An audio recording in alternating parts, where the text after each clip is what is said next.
and welcome to my kitchen. Today we're making an easy recipe, date balls, with chopped walnuts, ground pistachios, and medjool dates.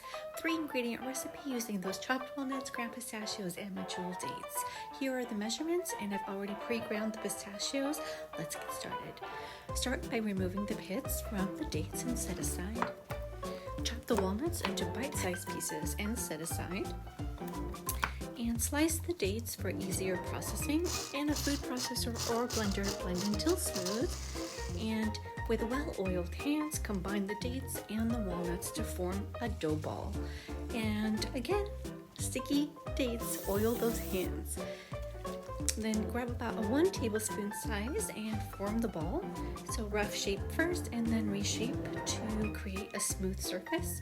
Dip the balls into pistachios, and there you have it. You're all set. You can chill or serve it at room temperature. Easy, portable, healthy, delicious snack. Thanks for watching. I'll see you next week.